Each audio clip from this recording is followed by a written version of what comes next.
Good morning, good afternoon and good evening, जो भी मुझे जब भी सुन रहा है उसके अकॉर्डिंग। तो बच्चे आज हम लोग अपने लेक्चर नंबर 2 पे आ चुके हैं, लेक्चर नंबर 2, और हम लोग पढ़ लेते हैं रिटायरमेंट ऑफ अ पार्टनर के बारे में। तो चलो सबसे पहले हम लोग डिस्कस कर लेते हैं कि लास्ट क्लास में हम लोगों ने क्या क्या पढ़ा था।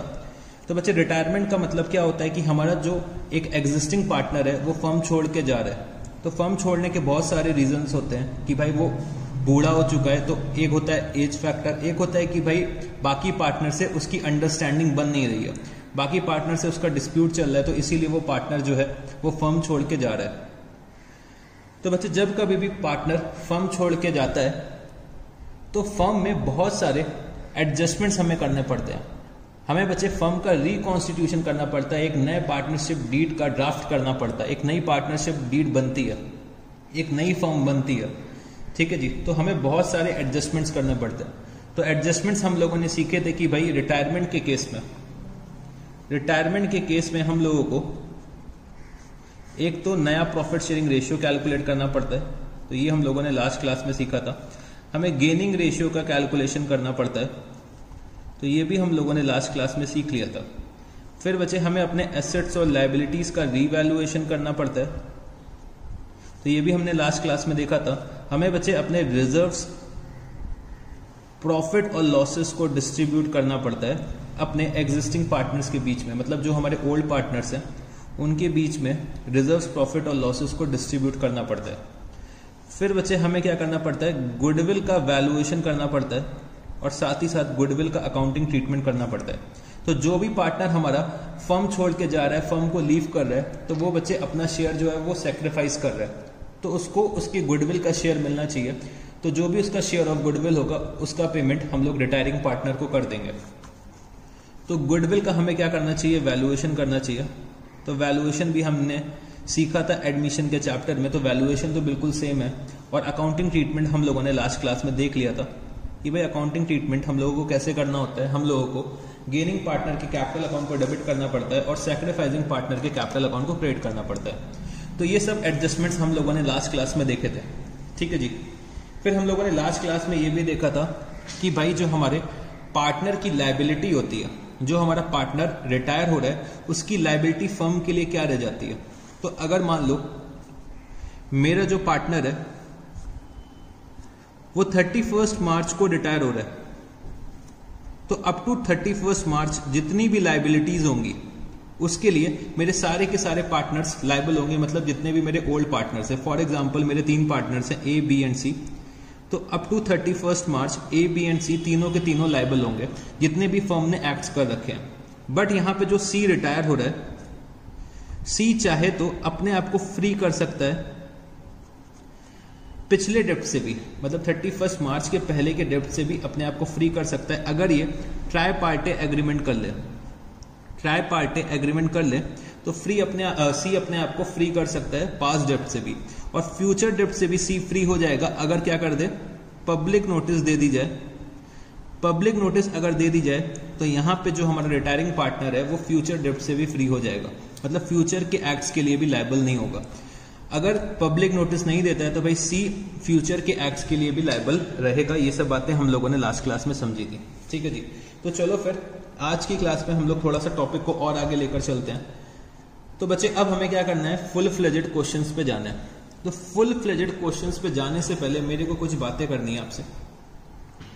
तो बच्चे आप लोग क्या देखोगे कि जो हमारा पार्टनर है वो at the end of the accounting year retire हो रहा है, या तो 31 मार्च को रिटायर होगा या फिर 1 अप्रैल को रिटायर होगा। अगर हम लोग अकाउंटिंग ईयर कैलेंडर ईयर को फॉलो करते हैं, मतलब 31 दिसंबर को अगर मेरा अकाउंटिंग ईयर एंड हो रहा है तो भाई 31 दिसंबर को हमारा पार्टनर रिटायर होगा या फिर 1 जनवरी को हमारा पार्टनर रिटायर होगा। तो जब कभी भी हमारा जो पार्टनर है वो at the end of the year retire हो रहा है, तो जो भी ड्यूरिंग द ईयर के प्रॉफिट या लॉसेस होंगे वो तो ऑलरेडी डिस्ट्रीब्यूट हो चुके होंगे हमारे पार्टनर्स के बीच में, तो यहाँ पे प्रॉफिट और लॉसेस की दिक्कत नहीं आएगी। बट अगर हमारा जो पार्टनर है वो ड्यूरिंग द ईयर रिटायर हो रहा है, फॉर एग्जाम्पल यहाँ पे मेरा 1 अप्रैल है और ये मेरा 31 मार्च है, मेरे पार्टनर ने सोचा कि चलो भाई 15 अक्टूबर को रिटायर होते हैं, तो भाई एक्चुअल लाइफ में, प्रैक्टिकल लाइफ में अगर आप लोग रियल लाइफ सिनेरियो में जाओगे तो जो हमारा पार्टनर है वो बच्चे ड्यूरिंग द ईयर ही तो रिटायर होगा। ये तो हम लोग क्वेश्चंस में प्लान करके रिटायर करते हैं कि भाई हम लोग at the end of the year retirement करेंगे, बट अगर आप लोग रियल लाइफ में जाओगे तो रियल लाइफ में तो भाई कोई at the end of the year का वेट थोड़ी ना करेगा, वो तो भाई जब चाहेगा तब रिटायर हो जाएगा। तो यहाँ पे आप लोग दो सिचुएशंस देखोगे, एक तो होगा बच्चे at the end of the year, at the end of the year, और एक होगा हमारा ड्यूरिंग द ईयर। तो हमारा पार्टनर जो है वो at the end of the year भी रिटायर हो सकता है और ड्यूरिंग द ईयर भी रिटायर हो सकता है। तो at the end of the year की अगर मैं बात करूं तो यहां पे बच्चे ऑलरेडी जो प्रॉफिट एंड लॉस होंगे ड्यूरिंग द ईयर के वो डिस्ट्रीब्यूट हो चुके होंगे। बट अगर हमारा partner during the year retire होता है तो फर्म ने जितने भी प्रॉफिट्स अर्न कर रखे हैं 1 अप्रैल से लेकर 15 अक्टूबर तक, तो बच्चे जो हमारा रिटायरिंग पार्टनर होगा उसका भी तो इस प्रॉफिट में शेयर बनेगा, जो ये प्रॉफिट्स निकल के आएंगे। तो इन प्रॉफिट्स में मेरे रिटायरिंग पार्टनर का भी तो शेयर बनेगा। तो हमें क्या करना पड़ेगा, जो भी मेरे रिटायरिंग पार्टनर का शेयर बनेगा वो मेरे को क्या करना पड़ेगा, उसको पे करना पड़ेगा। ठीक है जी। तो 1 अप्रैल से लेकर 15 अक्टूबर तक फर्म ने जितने भी प्रॉफिट्स अर्न करे होंगे वो बच्चे मेरे को क्या करना पड़ेगा, रिटायरिंग पार्टनर को उसका शेयर पे करना पड़ेगा। तो ड्यूरिंग द ईयर के भी अभी हम लोग क्वेश्चंस देखेंगे कुछ, कि ड्यूरिंग द ईयर के केस में हम लोग कैसे प्रॉफिट्स कैलकुलेट करते हैं।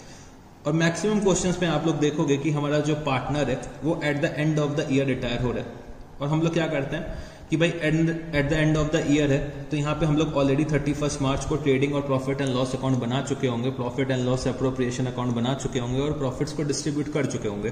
तो उसके बाद हमारा जो पार्टनर है वो रिटायर करता है। और ड्यूरिंग द ईयर के केस में बच्चे with in the year retire कर रहा है तो हमें क्या करना पड़ता है, प्रॉफिट्स और लॉसेस को डिस्ट्रीब्यूट करना पड़ता है। तो मेरे को ये दोनों ही सिचुएशंस देखनी पड़ेंगे। ठीक है जी। बट अभी जो मैं पहले बात कर रहा हूं वो मैं क्या कर रहा हूं, at the end of the year की। तो मैं at the end of the year के केसेस में मैं आपको फुल फ्लेजेड क्वेश्चंस पे लेकर जाना चाहता हूं। तो फुल फ्लेजेड क्वेश्चन सर हमें कैसे सॉल्व करने होंगे, तो बच्चे जो ऑर्डर हम लोगों ने पहले फॉलो करा था एडमिशन और change in profit sharing ratio के केस में, वही ऑर्डर अभी भी हम लोग फॉलो करेंगे। तो सर कैसा ऑर्डर होगा, तो सबसे पहले हमें क्या करना पड़ेगा, रीवैल्यूएशन करना पड़ेगा अपने एसेट्स और लायबिलिटीज का। फिर मैं अपने रिजर्व्स को डिस्ट्रीब्यूट करूंगा, रिजर्व्स को डिस्ट्रीब्यूट करूंगा, जो भी मेरे प्रॉफिट एंड लॉस के बैलेंसेस होंगे उसको मैं डिस्ट्रीब्यूट करूंगा, जो भी मेरे डिफर्ड रेवेन्यू एक्सपेंडिचर होंगे वो भी मैं डिस्ट्रीब्यूट कर दूंगा अपने ओल्ड पार्टनर्स में, ओल्ड प्रॉफिट शेयरिंग रेशियो में। ठीक है जी। फिर जो मेरा पार्टनर फर्म छोड़ के जा रहा है, मेरा जो पार्टनर फर्म छोड़ के जा रहा है तो भाई मेरे को क्या करना पड़ेगा, गुडविल का पेमेंट करना पड़ेगा उससे। तो गुडविल का पेमेंट हमें करना पड़ेगा। तो गुडविल के पेमेंट के लिए हो सकता है हमें नया प्रॉफिट शेयरिंग रेशियो भी कैलकुलेट करना पड़े और गेनिंग रेशियो भी कैलकुलेट करना पड़े।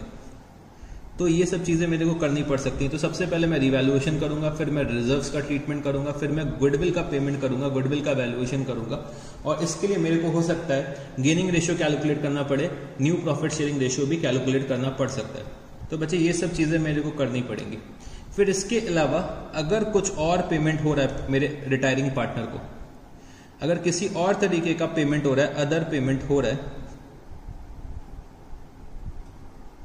तो वो भी मेरे को अपने रिटायरिंग पार्टनर को पे करना पड़ेगा। वो भी मेरे को अपने रिटायरिंग पार्टनर को अदर पेमेंट्स भी करने पड़ेंगे। फिर इसके बाद जो कुछ भी बचेगा तो हम लोग यहां पे क्या करेंगे, रिटायरिंग पार्टनर का पेमेंट कर देंगे, रिटायरिंग पार्टनर का पेमेंट कर देंगे। तो पेमेंट करने के दो तरीके मैंने आपको बताए थे। अगर फर्म के पास पैसा होगा तो फर्म क्या करेगी, कैश या बैंक से पेमेंट कर देगी, और अगर फर्म के पास पैसा नहीं होगा तो रिटायरिंग पार्टनर का जो कैपिटल अकाउंट है वो बच्चे हम लोग क्या कर देंगे, लोन में कन्वर्ट कर देंगे, और धीरे धीरे हम लोग रिटायरिंग पार्टनर का पेमेंट कर देंगे। और इसके बाद अगर कोई अदर एडजस्टमेंट्स बचती हैं तो हम लोग उसका ट्रीटमेंट करेंगे। तो ये ऑर्डर मेरे को फॉलो करना है। तो ऑर्डर लगभग सिमिलर है जो हम लोगों ने पास्ट चैप्टर्स में पढ़ रखा है। ठीक है जी। तो चलो हम लोग चलते हैं अपने प्रैक्टिकल क्वेश्चंस पे। तो प्रैक्टिकल क्वेश्चंस पे आप लोग आ जाइए क्वेश्चन नंबर 25 पे। 25 पे आप लोग आ जाइए। तो क्वेश्चन नंबर 25 में क्या दे रखा हुआ है, Kanika, Disha and Kabir were partners sharing profits in the ratio of 2:1:1 on 31st March 2016. Their balance sheet was as under: trade creditors 53,000 rupees, employees provident fund 47,000 rupees, Kanika's capital 2 lakh rupees, Disha's capital 1 lakh rupees, Kabir's capital 80,000 rupees, bank 60,000 rupees, debtors 60,000 rupees, stock 1 lakh rupees, fixed assets 2,40,000 rupees, profit and loss का debit balance आ रहा है 20,000 rupees. तो मैंने इसको underline कर दिया कि ये मेरे को डिस्ट्रीब्यूट करना पड़ेगा। कनिका रिटायर्ड ऑन 1 अप्रैल 2016। तो जैसे कि मैंने आपको बताया था कि भाई हमारा जो पार्टनर है वो at the end of the accounting year retire होगा। तो 1 अप्रैल को कनिका जो है वो रिटायर हो रही है। For this purpose the following adjustments were agreed upon. Goodwill of the firm was valued at 2 years purchase of average profit of the 3 completed years preceding the date of retirement. The profits for the year 2013-14 were rupees 1 lakh and for 2014-15 were rupees 1,30,000. Fixed assets were to be increased to rupees 3 lakh. Stock was to be valued at 120%. The amount payable to Kanika was transferred to her loan account. Prepare revaluation account, capital accounts of the partner and the balance sheet of the reconstituted firm. तो बच्चे यहाँ पे मेरे 3 partners है, Kanika, Disha and Kabir. Kanika firm से retire हो रही है 1 अप्रैल को, तो मेरे को क्या करना पड़ेगा, गुडविल का वैल्यूएशन करना पड़ेगा। ठीक है जी, मेरे को गुडविल का वैल्यूएशन करना पड़ेगा। तो गुडविल बच्चे मेरे को कैसे वैल्यू करना है, 2 years परचेज के बेसिस पे वैल्यू करना है of the 3 completed years preceding the date of retirement. तो मेरे को पिछले 3 साल के बेसिस पे वैल्यूएशन करना है। तो मेरे को यहाँ पे 13-14 का प्रॉफिट दे रखा हुआ है, 14-15 का प्रॉफिट दे रखा हुआ है, बट 15-16 का नहीं दिया है। तो बच्चे यहाँ पे देखो हमें प्रॉफिट एंड लॉस का डेबिट बैलेंस दे रखा है। इसका मतलब जो है 2015-16 में मेरा लॉस हो रखा होगा 20,000 रुपीज का। मेरे को यहाँ बोल रखा है कि भाई मेरे को 3 साल का एवरेज प्रॉफिट चाहिए और मेरे को दे रखा है 2 साल का। तो मतलब ये जो तीसरा साल होगा वो मेरा क्या होगा, ये 2015-16 का लॉस होगा।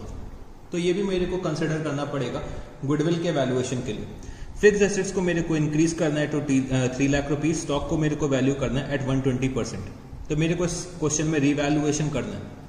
तो चलो इस क्वेश्चन को स्टार्ट करते हैं। तो क्वेश्चन नंबर 25, तो हम लोग अपना ऑर्डर फॉलो करेंगे। सबसे पहले हम क्या करेंगे, रिवैल्यूएशन अकाउंट बनाएंगे। रिवैल्यूएशन अकाउंट बनाएंगे तो रिवैल्यूएशन से रिलेटेड सिर्फ मेरे को 2 एडजस्टमेंट्स दे रखी हुई हैं। तो चलो फटाफट से हम लोग रिवैल्यूएशन अकाउंट बनाते हैं। तो रिवैल्यूएशन अकाउंट के लिए मेरे को दे रखा हुआ है fixed assets were to be increase to rupees 3 lakh. तो मैं अपने फिक्स्ड एसेट्स की वैल्यू को इंक्रीज कर रहा हूं। तो मैंने यहाँ पे क्या लिखा, बाय फिक्स्ड एसेट्स अकाउंट। कितने से मैं इंक्रीज कर रहा हूं, 60,000 रुपीज। फिर बच्चे stock was to be valued at 120%। तो मेरे को स्टॉक को वैल्यू कितने पे करना है, 120% पे करना है। तो मेरे को स्टॉक की वैल्यू कितनी दे रखी है, 1 लाख रुपीज दे रखी है। तो 1 लाख कितना हो जाएगा बच्चे, 100% होगा। और मेरे को इसको क्या करना है, 120% पे वैल्यू करना है। तो 120% का मतलब क्या हो गया, मेरे को 20% इंक्रीज करना पड़ेगा स्टॉक के वैल्यू में। तो मैंने क्या लिखा, 1 लाख का 120% मेरा क्या आ जाएगा, स्टॉक का वैल्यू। और इसमें से हम लोग माइनस क्या कर देंगे, 1 लाख रुपीज। तो हम लोग इंक्रीज करने जा रहे हैं कितने से, 20,000 रुपीज से स्टॉक की वैल्यू इंक्रीज करने जा रहे हैं। मेरे को क्वेश्चन में ये दे रखा हुआ है कि हमें स्टॉक को वैल्यू करना है 120% पे। तो बच्चे 100% तो ये कितना हो गया, 1 लाख रुपए। तो अगर मैं 120% पे वैल्यू करूंगा तो 1 लाख का 120% कितना, 120। और ऑलरेडी मेरी वैल्यू कितनी आ रही है, 1 लाख रुपीज। तो हम लोगों ने इंक्रीज कितना करा स्टॉक पे, 20,000 रुपीज। तो मेरे को रीवैल्यूएशन से रिलेटेड 2 ही एडजस्टमेंट्स दे रखे थे, तो वो मैंने लिख दिए हैं। और यहाँ पे रीवैल्यूएशन का प्रॉफिट आ रहा है। तो रीवैल्यूएशन का प्रॉफिट मेरे को डिस्ट्रीब्यूट करना पड़ेगा अपने ओल्ड पार्टनर्स में in their old profit sharing ratio. तो मेरे ओल्ड पार्टनर्स कौन कौन से हैं, तो एक तो है बच्चे Kanika, 2 Kanika's capital account, 2 Disha's capital account, 2 Kabir's capital account. तो इनका प्रॉफिट शेयरिंग रेशियो क्या है, इनका प्रॉफिट शेयरिंग रेशियो दे रखा हुआ है 2:1:1। तो 2/4, 1/4 एंड 1/4। तो 80,000 रुपीज को मेरे को डिस्ट्रीब्यूट करना है 2:1:1 के रेशियो में। तो यहाँ पे कनिका का शेयर हो जाएगा 40,000 रुपीज, दिशा का 20,000 रुपीज, कबीर का 20,000 रुपीज। तो रिवैल्यूएशन अकाउंट मैंने यहाँ पे बना लिया है। तो चलो अब हम लोग पार्टनर्स के कैपिटल अकाउंट को बनाते हैं। कैपिटल अकाउंट, तो मेरे को यहां पे 3 पार्टनर्स के कैपिटल अकाउंट बनाने हैं। तो एक मेरा पार्टनर कौन है? कनिका, दिशा और बच्चे कबीर। कनिका, दिशा एंड कबीर। ठीक है जी। तो चलो फटाफट से आप लोग फॉर्मेट ड्रॉ कर लीजिएगा, फिर हम लोग स्टार्ट करते हैं। तो बच्चे आप लोगों ने कैपिटल अकाउंट का फॉर्मेट ड्रॉ कर लिया होगा। तो सबसे पहले हम लोग यहाँ पे क्या करते हैं, एक मार्क लगा लेते हैं कि भाई कौन सा पार्टनर मेरा फर्म छोड़ के जा रहा है। तो कनिका यहाँ पे फर्म छोड़ के जा रही है, तो मैंने ऐसे एक पेंसिल से मार्क लगा लिया जिससे कि मेरे को याद रहेगा कनिका फर्म छोड़ के जा रही है। ठीक है जी। तो मैंने यहाँ पे लिखा ओपनिंग बैलेंसेस अपने पार्टनर के कैपिटल अकाउंट के। तो by balance brought down, by balance brought down, तो मेरे को बैलेंसेस दे रखे हैं 2 lakh rupees, 1 lakh rupees, 80,000 rupees. By balance brought down 2 lakh, 1 lakh और 80,000 रुपीज। फिर बच्चे सबसे पहले मेरे को रीवैल्यूएशन का प्रॉफिट डिस्ट्रीब्यूट करना होता है। तो मैंने यहाँ पे लिखा by revaluation account, by revaluation account 40,000, 20,000 और बच्चे 20,000 रुपीज। तो रीवैल्यूएशन का प्रॉफिट मैंने डिस्ट्रीब्यूट कर दिया। अब मेरे को अपने रिजर्व्स का ट्रीटमेंट करना है, मेरे को अपने एक्यूमुलेटेड प्रॉफिट और लॉसेस का ट्रीटमेंट करना है। तो मेरे को क्वेश्चन में दे रखा हुआ है प्रॉफिट एंड लॉस अकाउंट का debit balance. Profit and loss account का डेबिट बैलेंस मेरे को दे रखा हुआ है कितना? 20,000 रुपीज। ये मैं अपने ओल्ड पार्टनर्स में ओल्ड प्रॉफिट शेयरिंग रेशियो में डिस्ट्रीब्यूट कर दूंगा। तो मैंने यहाँ पे क्या लिखा? To profit and loss account, to profit and loss account 20,000 rupees को मेरे को डिस्ट्रीब्यूट करना है 2:1 के रेशियो में। तो कनिका का शेयर हो जाएगा 10,000, दिशा का शेयर हो जाएगा 5,000 रुपीज और कबीर का शेयर हो जाएगा 5,000 रुपीज। ठीक है जी। तो मैंने रिवैल्यूएशन कर लिया है, अपने एक्यूमुलेटेड लॉसेस को डिस्ट्रीब्यूट कर दिया। अब बच्चे मेरे को यहाँ पे गुडविल का वैल्यूएशन करना है। तो चलो हम लोग अपने चलते हैं वर्किंग नोट पे। तो मैंने यहाँ पे लिखा working note, working note number 1। तो बच्चे मेरे को यहाँ पे गुडविल का वैल्यूएशन करना है। तो गुडविल के लिए क्या दे रखा हुआ है? Goodwill of the firm was valued eight 2 years purchase of average profit of the 3 completed years preceding the date of retirement. The profit for the year 2013-14 were rupees 1 lakh and for 2014-15 were rupees 1,30,000. और बच्चे मेरे को 2015-16 का profit कितना पता है? तो यहाँ पे लॉस आ रहा है 20,000 रुपीज का। तो मैंने यहाँ पे क्या लिखा? Goodwill is equal to average profit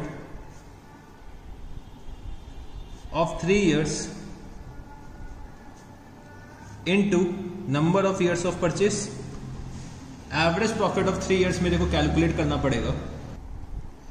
तो एवरेज प्रॉफिट ऑफ 3 years कितना आएगा? तो बच्चे 1 लाख रुपीज का प्रॉफिट हो रहा है, 1,30,000 रुपीज का प्रॉफिट हो रहा है और 20,000 रुपीज का लॉस हो रहा है। और मेरे को 3 साल का एवरेज निकालना है। तो मैंने करा डिवाइड 3 से, और मेरे को number of years of purchase 2 दे रखा हुआ है। तो अगर मैं इसको सॉल्व करता हूं तो ये कितना आ जाएगा? 2,10,000 डिवाइडेड बाय 3, तो 70,000 into 2। Goodwill of the firm 1,40,000 rupees आ रही है। ठीक है जी। गुडविल ऑफ द फर्म कितनी आ रही है? 1,40,000 रुपीज। अब बच्चे मेरे को यहाँ पे ये देखना है कि कौन कौन से पार्टनर्स ने सेक्रीफाइस करा है। तो बच्चे यहाँ पे मेरे को ओल्ड रेशियो दे रखा हुआ है, न्यू रेशियो यहाँ पे कुछ नहीं दे रखा है, और भी कोई बात नहीं कर रखी है न्यू रेशियो से रिलेटेड या फिर गेन या फिर सेक्रीफाइस से रिलेटेड। तो ये मेरे को पता है कि अगर मेरे को ओल्ड रेशियो दे रखा है और कोई बात क्वेश्चन में नहीं दे रखी है तो मेरा ओल्ड रेशियो ही न्यू रेशियो बन जाएगा।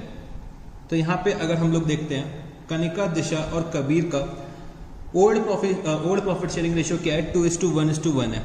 कनिका छोड़ के जा रही है, तो बच्चे यहाँ पे दिशा और कबीर का प्रॉफिट शेयरिंग रेशियो क्या हो जाएगा? 1:1। दिशा और कबीर का नया प्रॉफिट शेयरिंग रेशियो क्या हो जाएगा? 1:1। और गेनिंग रेशियो क्या हो जाएगा? 1:1। तो गेनिंग रेशियो भी 1:1 हो जाएगा, और साथ ही साथ न्यू प्रॉफिट शेयरिंग रेशियो भी 1:1 का हो जाएगा। तो मेरे को अब यहाँ पे कनिका का शेयर निकालना है गुडविल का। तो कनिका शेयर ऑफ गुडविल, तो Kanika share of goodwill is equal to 1,40,000 into Kanika बच्चे सेक्रीफाइस कर रही है 2/4। तो कनिका अगर 2/4 सेक्रीफाइस कर रही है तो कनिका का शेयर कितना बनेगा 70,000 रुपीज। तो 70,000 रुपीज कनिका को पे करेंगी दिशा और कबीर। दिशा और कबीर कनिका को 70,000 रुपीज पे करेंगे इन द रेशियो ऑफ 1:1। तो ये लोग अपने गेनिंग रेशियो में पे किसको करेंगे, कनिका को पे करेंगे। तो मैंने यहाँ पे क्या लिखा, by Disha's capital account, by Disha's capital account, by Kabir's capital account. तो ये लोग 1:1 के रेशियो में पे कर रहे हैं, मतलब 35,000 रुपीज दिशा पे करेंगी, 35,000 रुपीज कबीर पे करेंगे। मैंने यहाँ पे क्या लिखा, इसका करस्पॉन्डिंग इफेक्ट मेरे को यहाँ पे दिखाना पड़ेगा। तो मैंने यहाँ पे लिखा to Kanika's capital account, to Kanika's capital account. और बच्चे मैंने यहाँ पे लिखा दिशा में 35,000 रुपीज, और बच्चे कबीर में भी मैंने लिख दिया 35,000 रुपीज। तो दिशा और कबीर ने पेमेंट करा है कनिका को, तो मैंने यहाँ पे गुडविल का डिस्ट्रीब्यूशन भी कर दिया। ठीक है जी, तो गुडविल का डिस्ट्रीब्यूशन मैंने कर दिया। इसके बाद मैं चेक करता हूँ कि क्या मेरे को जो रिटायरिंग पार्टनर है, जो मेरा रिटायरिंग पार्टनर है, उसको कोई और पेमेंट तो नहीं करना है। तो मेरे को और कोई पेमेंट नहीं दे रखा हुआ है, तो यहाँ पे बच्चे हम लोग अपने रिटायरिंग पार्टनर को पेमेंट कर देंगे। तो पेमेंट करने के लिए यहाँ पे ये दे रखा हुआ है कि the amount payable to Kanika was transfer to her loan account. तो जो भी अमाउंट कनिका को पे करना है वो बच्चे हमें उसके लोन अकाउंट में ट्रांसफर करना है। तो हो सकता है फर्म के पास पैसा ना हो, इसलिए ये बोल दिया गया कि भाई जितना भी अमाउंट है कनिका का लोन अकाउंट में ट्रांसफर कर दो, और फ्यूचर में हम लोग धीमे धीमे करके पे कर देंगे। तो मैंने यहाँ पे क्या करा, कनिका को जितना भी अमाउंट पे करना था वो मैंने कहाँ पे ट्रांसफर कर दिया, टू कनिकास लोन अकाउंट। तो कितना अमाउंट ट्रांसफर करेंगे, तो बच्चे अगर हम लोग यहाँ का टोटल करते हैं तो 2,40,000 प्लस 70,000, 3,10,000 माइनस 10,000। तो 3 लाख रुपीज हम लोगों ने कनिका का जो कैपिटल था वो उसके लोन अकाउंट में ट्रांसफर कर दिया। तो अब हमें कनिका को 3 लाख रुपीज का पेमेंट करना है, तो वो हमने कहाँ पे ट्रांसफर कर दिया है, कनिका के लोन अकाउंट पे, क्योंकि फर्म के पास हो सकता है अभी पैसे ना हो। तो हम लोगों ने कनिका के लोन अकाउंट में ट्रांसफर कर दिए 3 लाख रुपीज। इसके बाद मैं चेक करता हूँ कि क्या मेरे को कोई अदर एडजस्टमेंट दे रखी है। तो नहीं सर, नहीं, अदर एडजस्टमेंट कोई नहीं दे रखी है। तो हमें अब क्या करना है, अपने पार्टनर्स के कैपिटल अकाउंट का बैलेंस करना है। तो मैंने यहाँ लिखा टू बैलेंस कैरीड डाउन। तो अगर टोटल करते हैं तो ये तो बच्चे 3,10,000 आ रहा है, 3,10,000 इधर भी आएगा। दिशा का अगर टोटल करते हैं तो ये हो जाएगा 1,20,000, ये भी 1,20,000 हो जाएगा। और बच्चे दिशा का बैलेंस कितना आ जाएगा, दिशा का बैलेंस आ जाएगा 80,000 रुपीज, 80,000 रुपीज। और अगर हम लोग कबीर का टोटल करते हैं तो ये आ रहा है 1 लाख, इधर भी 1 लाख आ जाएगा, माइनस 40,000, तो कबीर का बैलेंस आ जाएगा 60,000 रुपीज। तो हमने पार्टनर्स के कैपिटल अकाउंट भी बना लिए।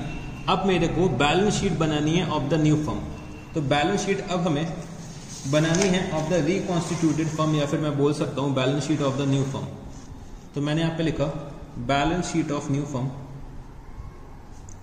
Balance sheet of new firm as at, हम लोग बैलेंस शीट बना रहे हैं 1 अप्रैल 2016 को।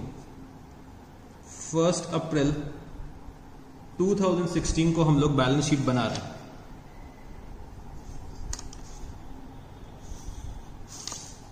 तो मैंने यहां पे बैलेंस शीट में सबसे पहले क्या लिखा, पार्टनर्स के कैपिटल अकाउंट का बैलेंस।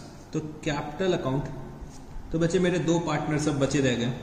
तो एक तो है क्या नाम है, दिशा, और दूसरे का है कबीर। तो एक तो हो गई दिशा, दूसरा कबीर। तो दिशा का बैलेंस आ रहा है 80,000, कबीर का आ रहा है 60,000। टोटल कितना हो जाएगा 1,40,000 रुपीज। ठीक है जी। और बच्चे कनिका का लोन अकाउंट अब अपेयर होगा। कनिका का लोन फर्म के लिए क्या हो जाएगी, लायबिलिटी हो जाएगी। तो कनिका का लोन अकाउंट यहाँ पे अपेयर होगा, और कनिका का लोन अकाउंट का बैलेंस कितना आ रहा था, तो बच्चे ये आ रहा था 3 लाख रुपीज। ठीक है जी।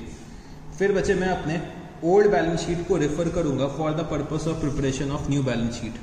तो मेरे को दे रखा है ट्रेड क्रेडिटर्स, ट्रेड क्रेडिटर्स।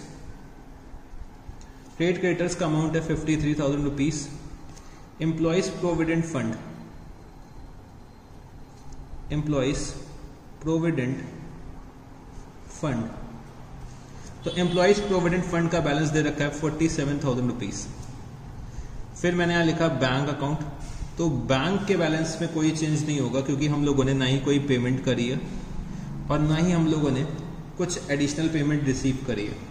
फिर डेटर्स का भी बैलेंस सेम रहेगा, डेटर्स में भी कोई चेंज नहीं है, 60,000 रुपीज।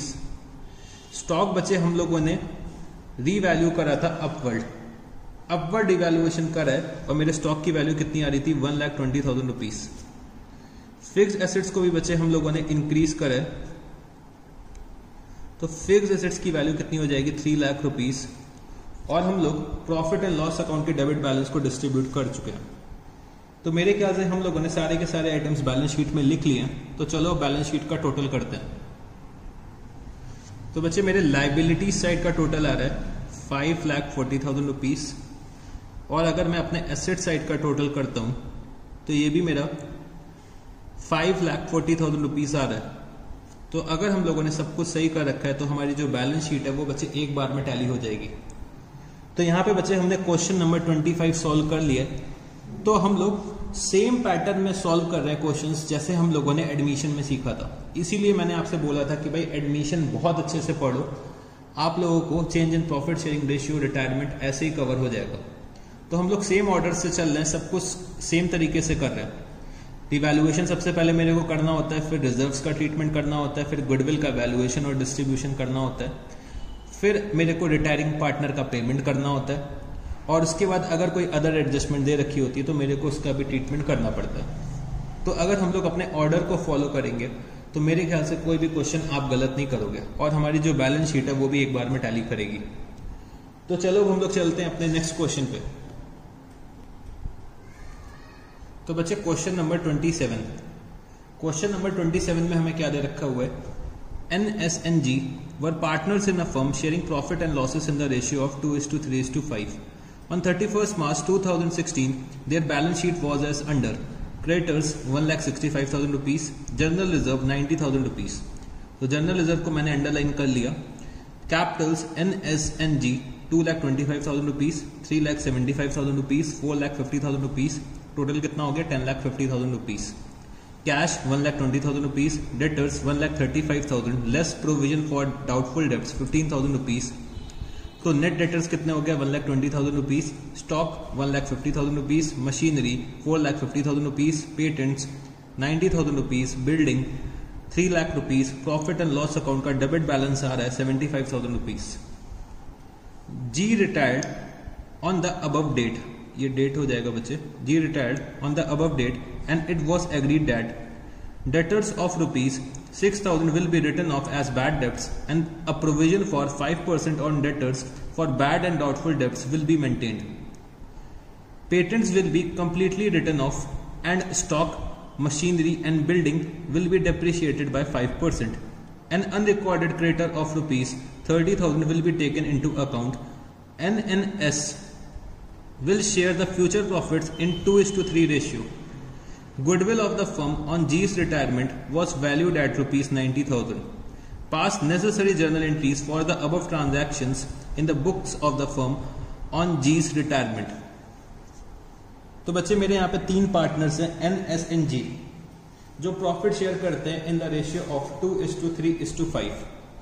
तो यहाँ पे बच्चे G जो हैं वो फर्म छोड़ के जा रहे हैं। G हमारे जो पार्टनर है वो फर्म छोड़ के जा रहे हैं और जब वो फर्म छोड़ के जा रहे हैं तो बच्चे मेरे को कुछ एडजस्टमेंट्स करने पड़ेंगे। तो उन एडजस्टमेंट्स के बारे में मेरे को ये दे रखा है कि भाई मेरे को अपने एसेट्स और लायबिलिटीज का रिवैल्यूएशन करना पड़ेगा। मेरे को यहाँ पे रिजर्व्स दे रखे हुए हैं तो रिजर्व्स का डिस्ट्रीब्यूशन करना है, अपने एक्यूमुलेटेड लॉसेस का भी डिस्ट्रीब्यूशन करना है। फिर गुडविल मेरे को फर्म की दे रखी है कि भाई goodwill of the firm on G's retirement was valued at rupees 90,000। तो बच्चे जो भी पार्टनर्स मेरे सेक्रीफाइस कर रहे होंगे उनको क्या मिलेगा, गुडविल का शेयर मिलेगा। तो यहाँ पे मेरे को न्यू रेशियो दे रखा है तो मेरे को यहाँ पे गेनिंग रेशियो और सेक्रीफाइसिंग रेशियो निकालना पड़ेगा। तो चलो इस क्वेश्चन को सॉल्व करते हैं। तो क्वेश्चन नंबर 27 में मेरे को यहाँ पे जर्नल एंट्रीज पास करने के लिए बोला गया। तो जर्नल एंट्रीज मैं पास करूंगा बट बच्चे मेरे को यहाँ पे रीवैल्यूएशन अकाउंट तो बनाना पड़ेगा। तो सबसे पहले हम लोग रीवैल्यूएशन अकाउंट बनाते हैं और हम लोग सेम ऑर्डर अपना फॉलो करेंगे। रीवैल्यूएशन अकाउंट बनाएंगे, आई थिंक कैपिटल अकाउंट की मेरे को कोई ज़रूरत नहीं पड़ेगी, तो हम लोग सिर्फ और सिर्फ रीवैल्यूएशन अकाउंट से काम चला लेंगे और जितनी भी जर्नल एंट्रीज हैं वो हम लोग पास कर लेंगे। ठीक है जी। तो चलो सबसे पहले हम लोग रीवैल्यूएशन अकाउंट बनाते हैं। तो रीवैल्यूएशन अकाउंट जो होगा वो मेरे बच्चे मेन सॉल्यूशन का पार्ट नहीं होगा, वो मेरे वर्किंग नोट का पार्ट होगा। तो मैंने यहाँ पे लिखा क्या, रीवैल्यूएशन अकाउंट। रीवैल्यूएशन अकाउंट,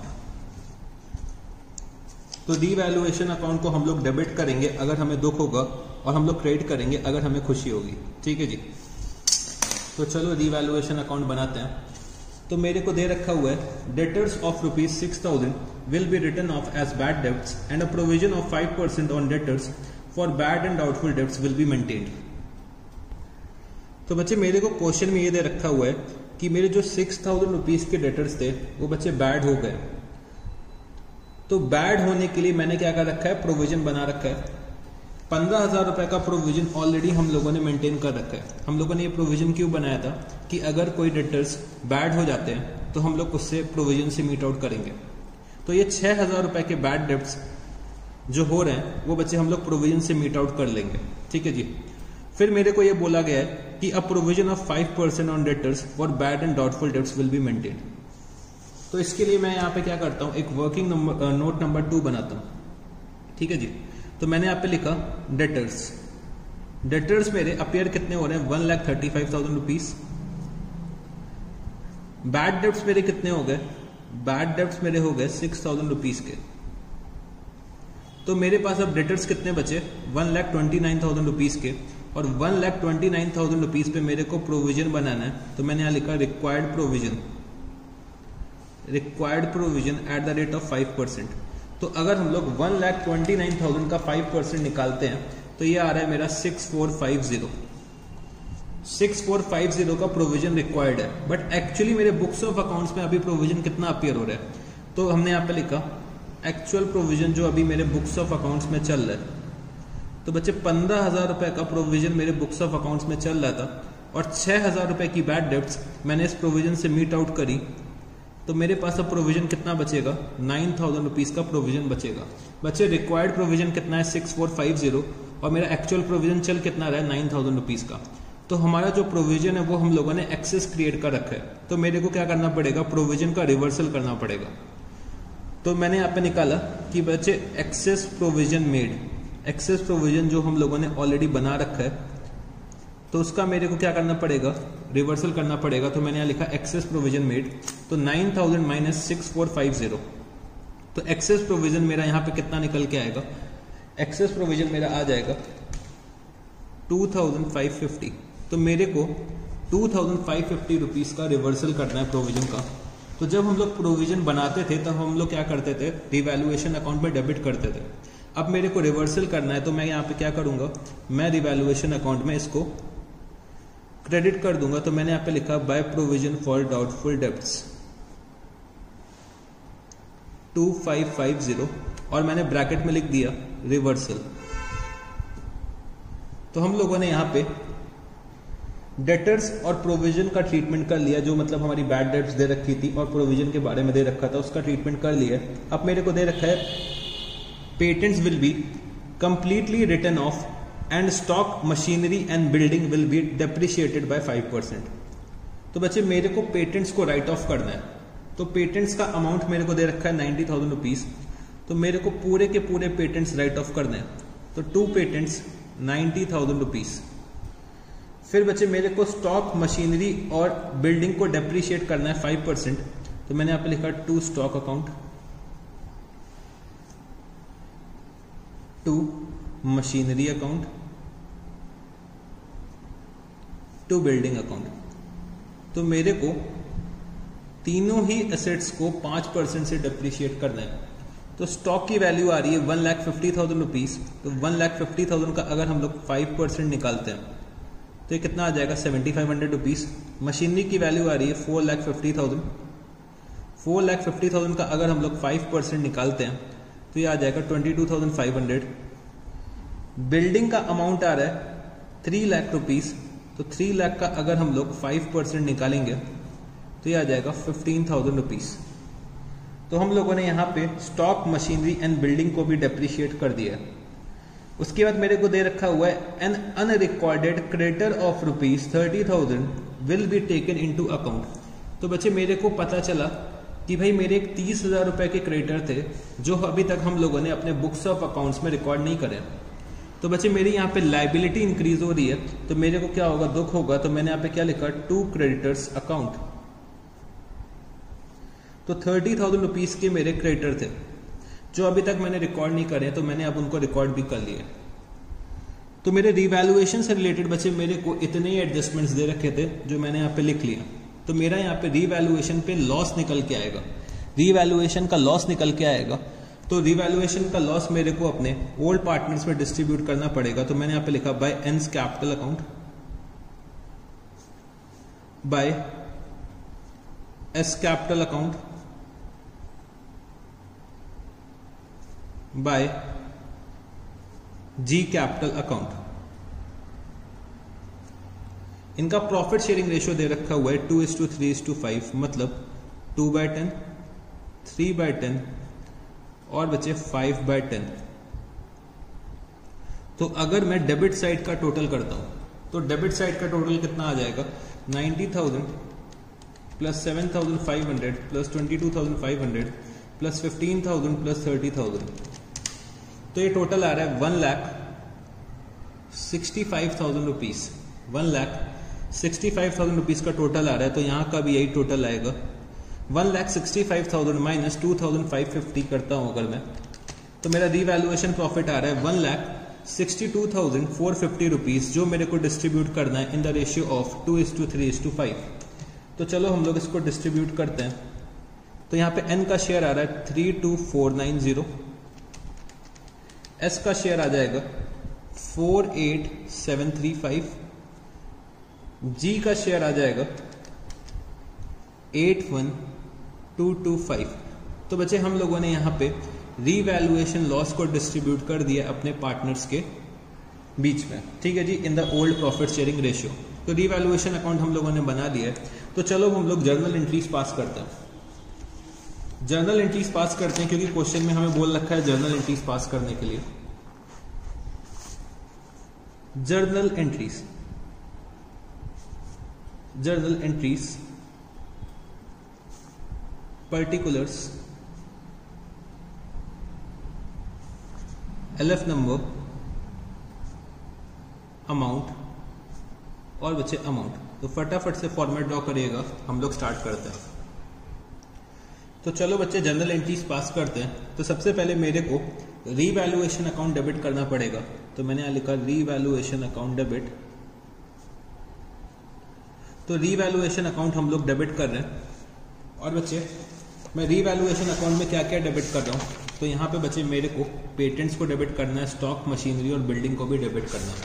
तो मैंने यहां पे लिखा revaluation account debit to patents account, to stock account, to machinery account, to building account. तो बच्चे पेटेंट्स को हम लोगों ने डेबिट करा था रीवैल्यूएशन अकाउंट में, तो अमाउंट था 90,000 रुपीज। स्टॉक को बच्चे हम लोगों ने डेबिट करा था रीवैल्यूएशन अकाउंट में, तो अमाउंट आ रहा था मेरा 7,500। मशीनरी को हम लोगों ने डेबिट करा था 22,500 रुपीज रीवैल्यूएशन अकाउंट में, और बिल्डिंग को हम लोगों ने डेबिट करा था 15,000 रुपीज, ठीक है जी।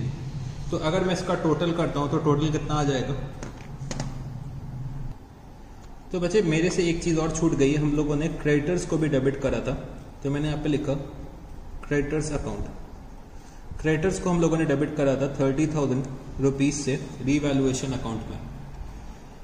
तो अगर मैं टोटल करता हूं इसका तो टोटल कितना आ जाएगा बच्चे, टोटल आ जाएगा मेरा 1,65,000 रुपीज। मैंने यहाँ पे नरेशन क्या लिख दिया, being assets and liabilities revalued, being assets and liabilities revalued. तो हमने अपने एसेट्स और लाइबिलिटीज को रीवैल्यू करा है। फिर बच्चे हम लोगों ने अपने प्रोविजन का रिवर्सल करा था, तो मैंने यहाँ पे क्या लिखा, provision for doubtful debts account debit, और हम लोगों ने क्रेडिट करा था रीवैल्यूएशन अकाउंट में। तो टू रीवैल्यूएशन अकाउंट अमाउंट आ रहा था 2550। तो मैंने यहाँ पे नरेशन क्या लिखा, बीइंग एक्सेस प्रोविजन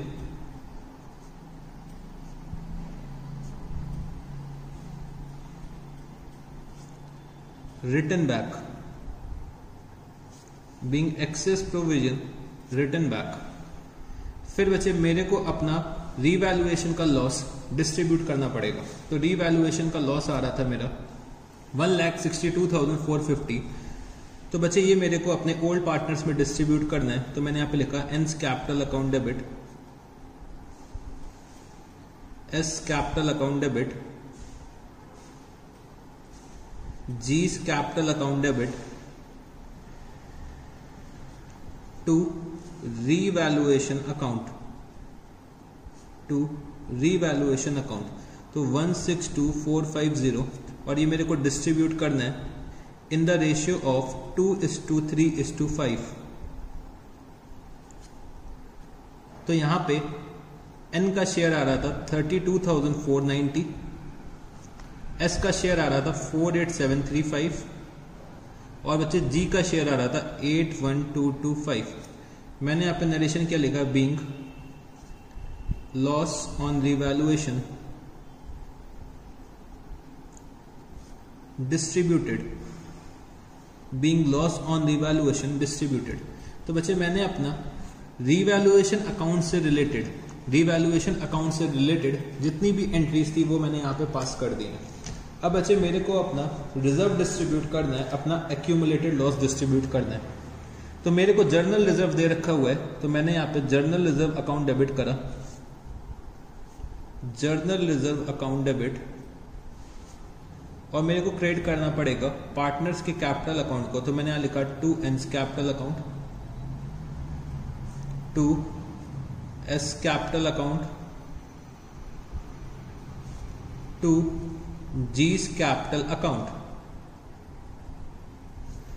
और इनका प्रॉफिट शेयरिंग रेशियो है 2:3:5। अमाउंट है बच्चे जर्नल रिजर्व का 90,000, जो मेरे को डिस्ट्रीब्यूट करना है इन द रेशियो ऑफ 2:3:5। तो अगर हम लोग इसको कैलकुलेट करते हैं तो ये कितना आ जाएगा 18,000, ये हो जाएगा 27,000, और ये कितना हो जाएगा 45,000 रुपीज। मैंने यहाँ पे नरेशन क्या लिख दी, बीइंग जर्नल रिजर्व डिस्ट्रीब्यूटेड। तो जर्नल रिजर्व हम लोगों ने डिस्ट्रीब्यूट कर दिया है। अब मेरे को प्रॉफिट एंड लॉस अकाउंट का डेबिट बैलेंस डिस्ट्रीब्यूट करना है। तो मैं यहाँ पे जर्नल एंट्री पास कर दूंगा, N's capital account debit, S capital account debit, जी's capital account debit,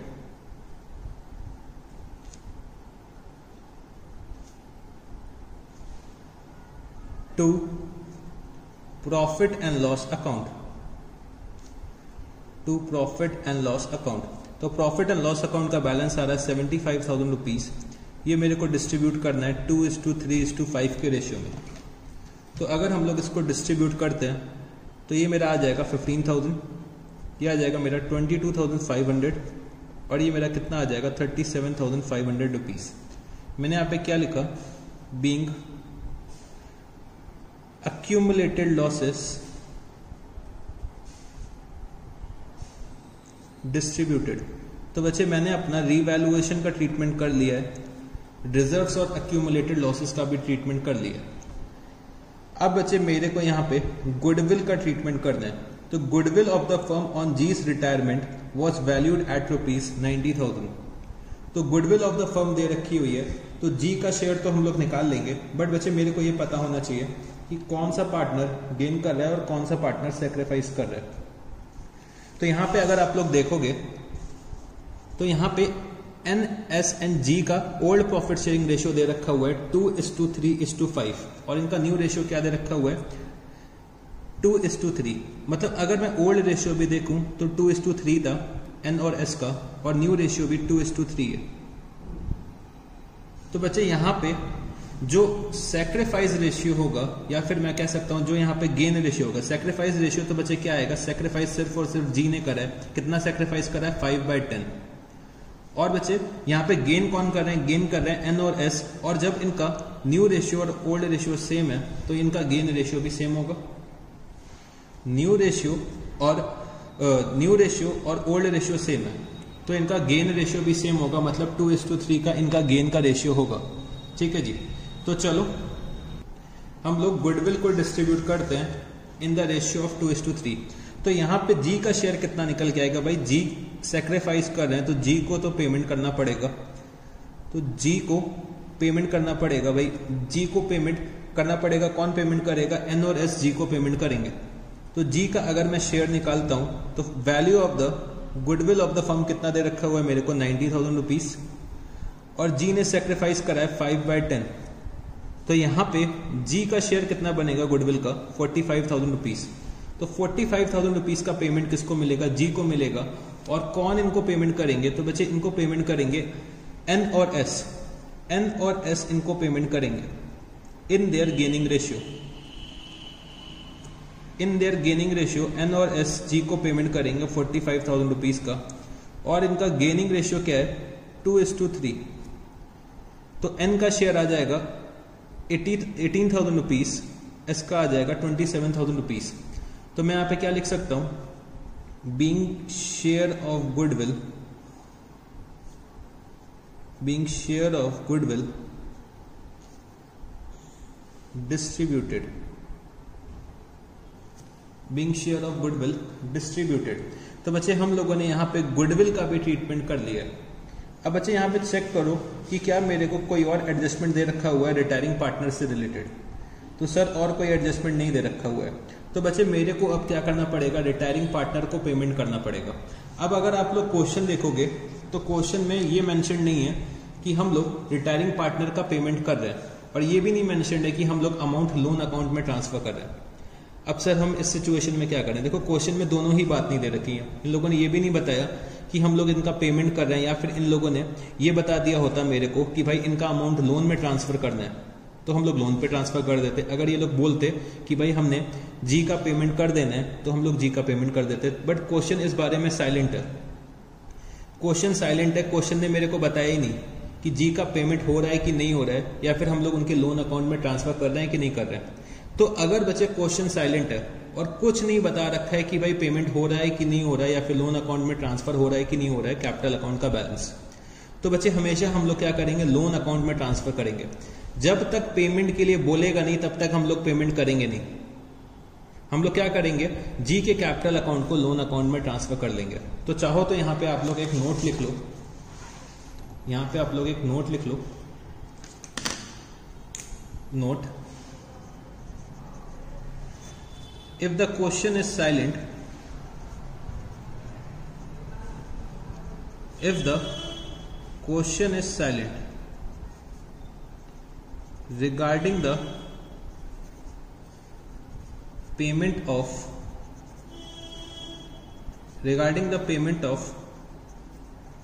outgoing partners dues, then his dues shall be transferred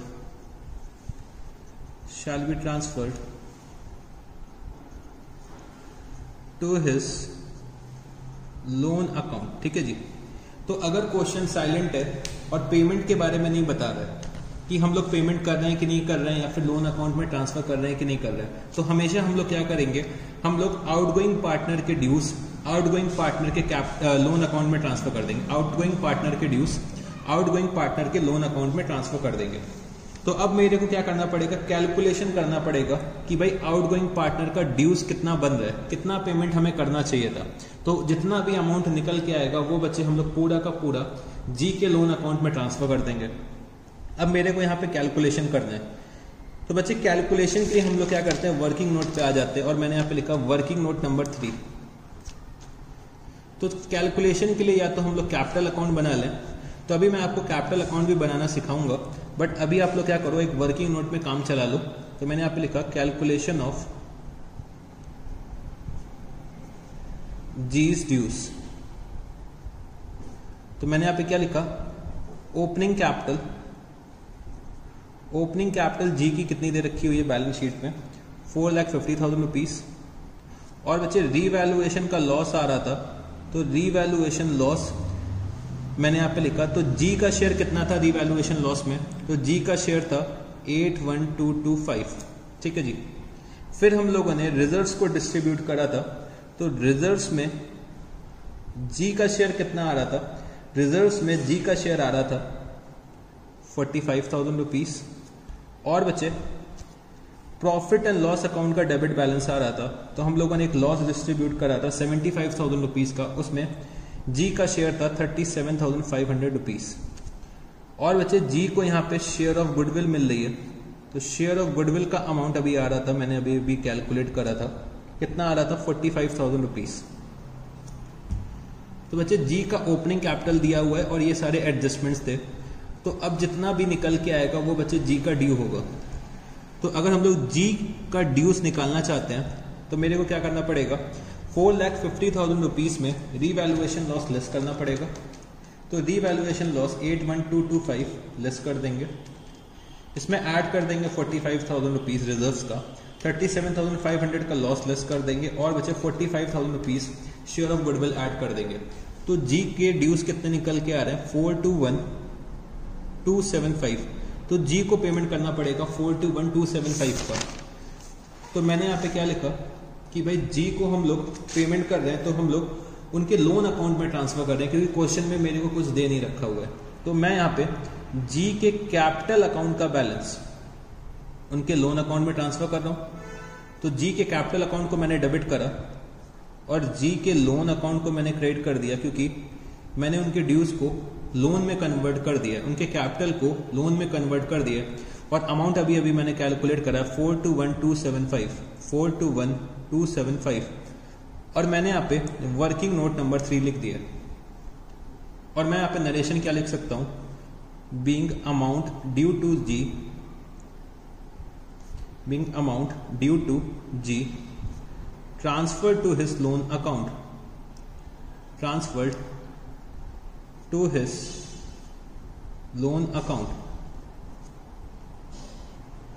तो यहां पे बच्चे हम लोगों ने क्वेश्चन नंबर 27 भी सॉल्व कर लिए। तो क्वेश्चन नंबर 27 में बोल रहा था क्वेश्चन की हमें जर्नल एंट्रीज पास करनी है। तो बच्चे ये मेरी लास्ट जर्नल एंट्री थी, क्योंकि मेरे को क्वेश्चन में कोई और अदर एडजस्टमेंट नहीं दे रखा है, तो यहीं पे मेरा क्वेश्चन खत्म हो जाएगा। तो बच्चे इस क्वेश्चन में हम लोगों ने ये सीखा कि अगर मेरे को बता नहीं रखा है कि भाई हम लोग आउटगोइंग पार्टनर को पेमेंट कर रहे हैं कि नहीं कर रहे हैं, तो जब तक क्वेश्चन में लिखा ना हो कि आउटगोइंग पार्टनर को पेमेंट हो रहा है, तब तक हम लोग पेमेंट नहीं कर सकते हैं। इसका मतलब क्या है कि हमें आउटगोइंग पार्टनर के ड्यूज को उसके लोन अकाउंट में ट्रांसफर करना पड़ेगा, आउटगोइंग पार्टनर्स के ड्यूज को उसके लोन अकाउंट में ट्रांसफर कर देना पड़ेगा। तो यहाँ पे बच्चे मेरा जो क्वेश्चन नंबर 27 है वो कंप्लीट हो जाता है। अब बच्चे चलो हम लोग एक और नई चीज सीखते हैं, एक नई चीज सीखते हैं कि भाई हमें कैलकुलेशन कैसे करना पड़ेगा आउटगोइंग पार्टनर के ड्यूज का। तो कभी कभी क्वेश्चन हमसे क्या बोलेगा कि भाई आउटगोइंग पार्टनर्स के ड्यूज निकाल के दिखा दो। तो चलो हम लोग calculation of outgoing partners dues, तो एक तो तरीका हम लोगों ने काम चलाने वाला सीखा कि भाई हम लोगों ने वर्किंग नोट में कुछ आइटम्स ऐड करे और कुछ आइटम्स लेस करे और हमने क्या करा, आउटगोइंग पार्टनर के ड्यूज निकाल लिए। बट क्वेश्चन हमसे क्या एक्सपेक्ट करेगा कि भाई हम आउटगोइंग पार्टनर के कैपिटल अकाउंट को बना के दिखा दें। तो क्वेश्चन में सिर्फ और सिर्फ हमसे ये भी बोला जा सकता है कि भाई आउटगोइंग पार्टनर का कैपिटल अकाउंट बना के दिखा दो।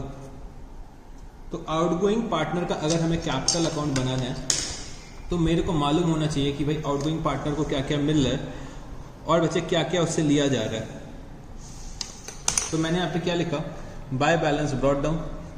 तो ओपनिंग बैलेंस आ रहा होगा आउटगोइंग पार्टनर के कैपिटल अकाउंट का, वो मैंने यहाँ पे लिख दिया बाय बैलेंस ब्रॉट डाउन। अगर बच्चे रीवैल्यूएशन का प्रॉफिट आ रहा होगा तो रीवैल्यूएशन के प्रॉफिट में हमारे आउटगोइंग पार्टनर को शेयर मिल जाएगा। अगर रीवैल्यूएशन का लॉस आ रहा होगा,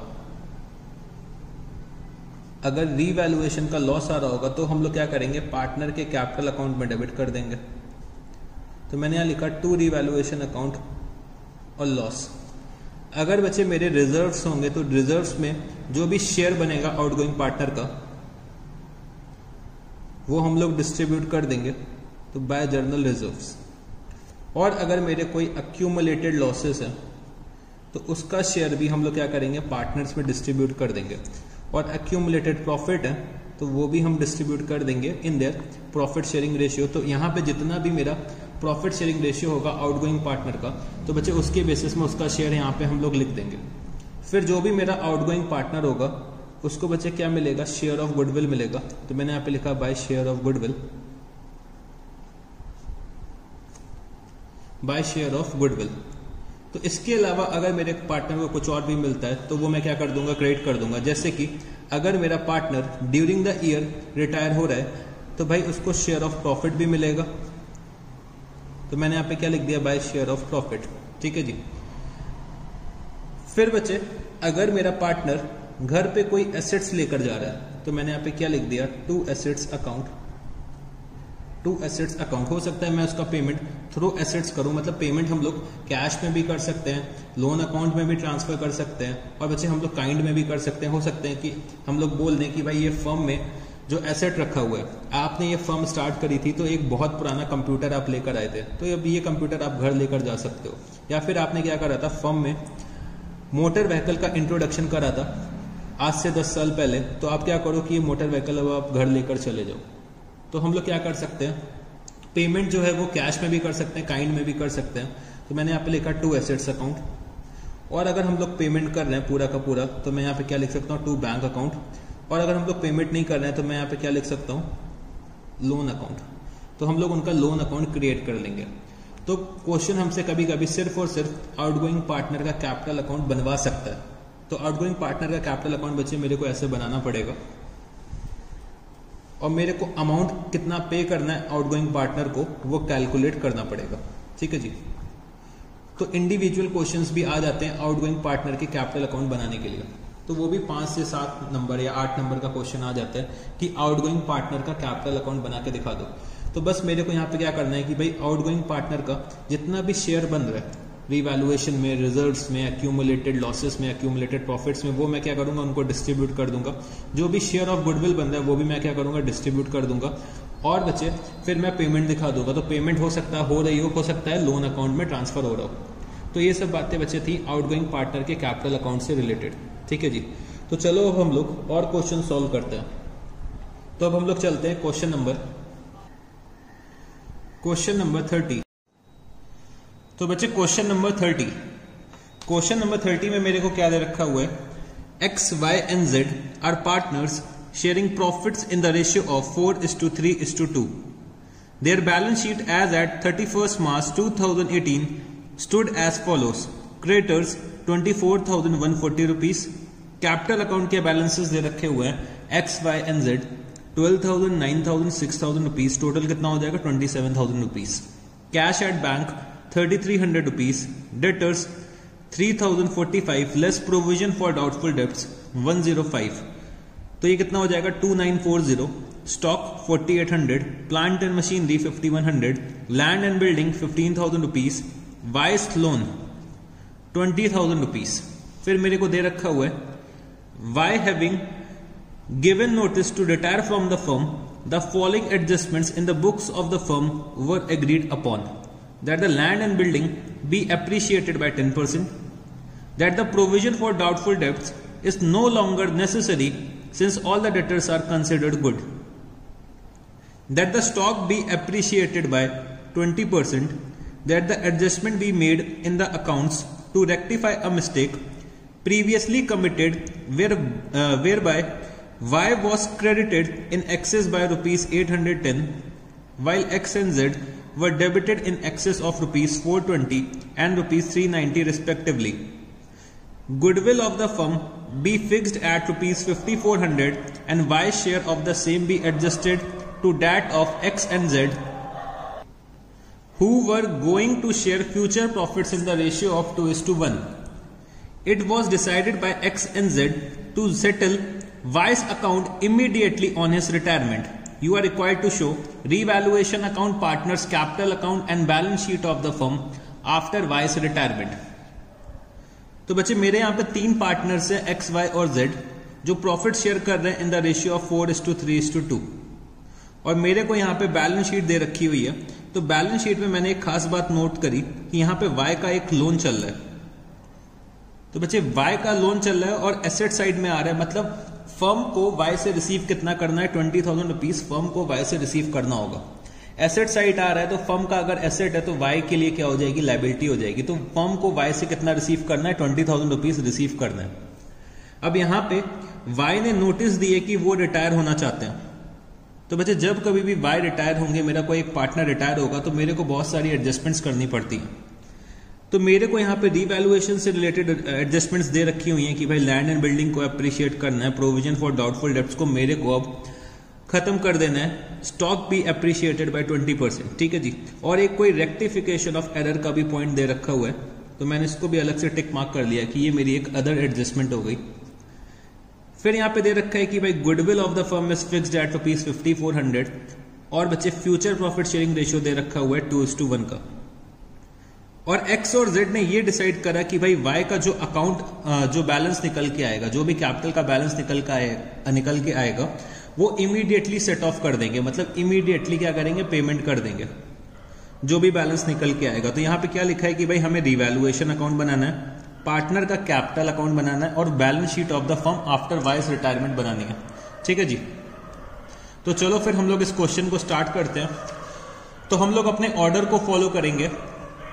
तो सबसे पहले मैं क्या करूंगा, रीवैल्यूएशन अकाउंट बनाऊंगा। तो सबसे पहले चलो रीवैल्यूएशन अकाउंट बनाते हैं। तो मैंने यहां पे लिखा क्वेश्चन नंबर 30। तो बच्चे रीवैल्यूएशन अकाउंट,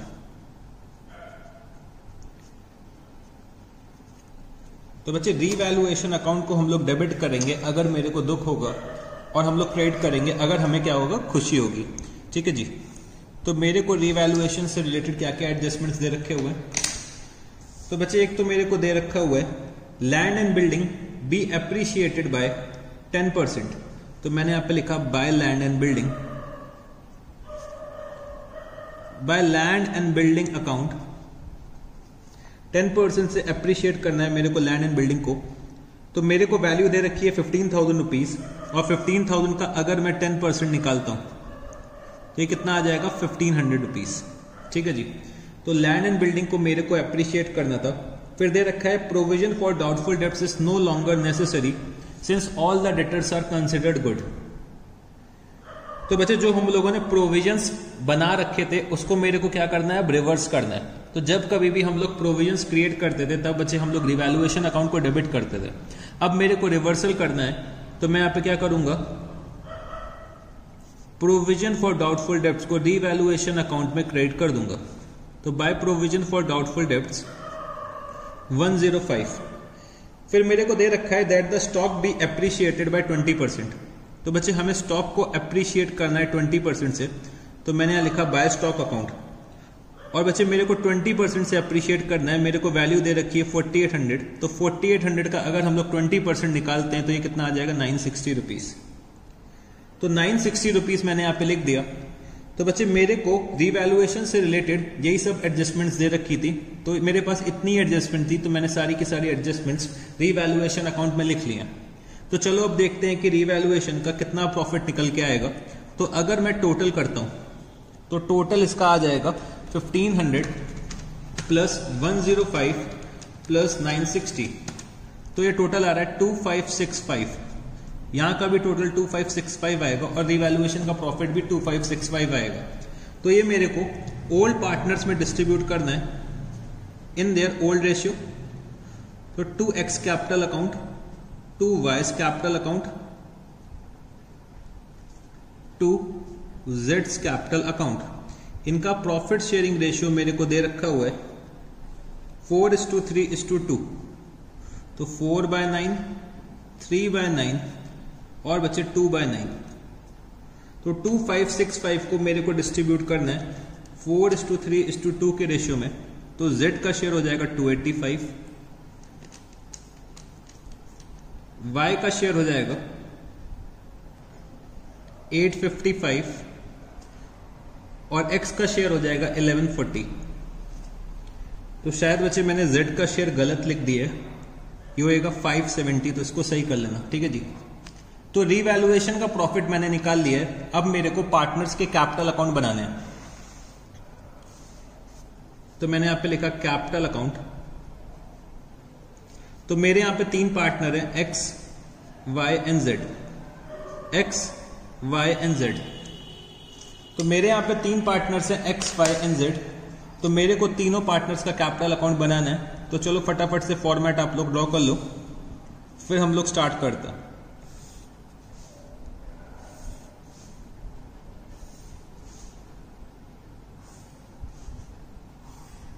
तो फॉर्मेट आपने ड्रॉ कर लिया होगा अब तक, तो चलो स्टार्ट करते हैं।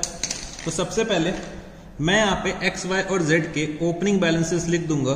तो मैंने यहां पे लिखा by balance brought down, by balance brought down 12,000, 9,000 और बचे 6,000 रुपीज, ठीक है जी। और यहां पे y जो है हमारे वो फर्म छोड़ के जा रहे हैं, तो मैंने यहाँ पे एरो बना दिया कि y फर्म छोड़ के जा रहे हैं। तो ये बच्चे मैं सिर्फ और सिर्फ अपने याद के लिए बनाता हूं कि यहाँ पे y जो है वो फर्म छोड़ के जा रहा है। ये एग्जामिनर से मतलब नहीं है, ये मेरे को दिखाने की कोई सच कंपलसरी जरूरत नहीं है, बस ये मैं अपनी अंडरस्टैंडिंग के लिए बनाता हूं कि मेरे को याद रहे कि फर्म कौन छोड़ के जा रहा है। तो y यहाँ पे फर्म छोड़ के जा रहे हैं, इसीलिए मैंने यहाँ पे एरो बना दिया। तो सबसे पहले हम लोग यहाँ पे रीवैल्यूएशन का प्रॉफिट डिस्ट्रीब्यूट करेंगे। तो मैंने यहाँ पे लिखा बाय रीवैल्यूएशन अकाउंट। रीवैल्यूएशन का प्रॉफिट आ रहा है 1140,855 570 रुपीज, ठीक है जी, 570 रुपीज। तो रीवैल्यूएशन का प्रॉफिट मैंने डिस्ट्रीब्यूट कर दिया। अब बच्चे मेरे को रिजर्व्स के बारे में क्वेश्चन में कुछ नहीं दे रखा हुआ है, ना ही एक्यूमुलेटेड प्रॉफिट और लॉसेस के बारे में दे रखा है। तो हम लोग अपने नेक्स्ट स्टेप पे चलते हैं। तो बच्चे अब मेरे को गुडविल का डिस्ट्रीब्यूशन करना है। तो मेरे को गुडविल ऑफ द फर्म दे रखी हुई है 5,400 रुपीज, और यहां पे मेरे को न्यू प्रॉफिट शेयरिंग रेशियो दे रखा हुआ है 2:1।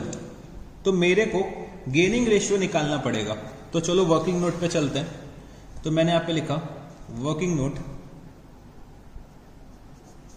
कैलकुलेशन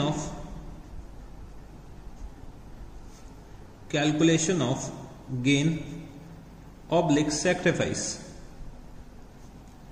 तो मेरे 3 पार्टनर्स हैं, एक्स, वाई और जेड। तो एक्स और जेड का न्यू प्रॉफिट शेयरिंग रेशियो दे रखा हुआ है 2:1, मतलब 2/3 और बचे 1/3। वाई का क्या हो जाएगा 0। ओल्ड प्रॉफिट शेयरिंग रेशियो दे रखा है 4:3:2, तो 4/9, 3/9 और बचे 2/9। तो अगर मैं एलसीएम लेता हूं तो ये कितना आ जाएगा 9। तो ये हो जाएगा बच्चे 6 - 4, 2/9। ये हो जाएगा -3/9। और अगर मैं एलसीएम 9 लेता हूं तो ये हो जाएगा 3 - 2, तो ये आ जाएगा 1/9। तो बच्चे यहाँ पे x और z दोनों ही गेन कर रहे हैं, और दोनों जो गेन कर रहे हैं वो बच्चे 2:1 के रेशियो में कर रहे हैं, और y सेक्रीफाइस कर रहे हैं -3/9। तो y को उनकी गुडविल का शेयर पे करना पड़ेगा। कौन पेमेंट करेंगे? x और z। तो मैंने यहाँ पे y का शेयर निकाल लिया। तो y share of goodwill is equal to, तो बच्चे गुडविल ऑफ द फर्म मेरे को दे रखी हुई है 5,400 रुपीज। तो 5,400 इंटू 3/9, तो मेरे को y का शेयर निकालना है।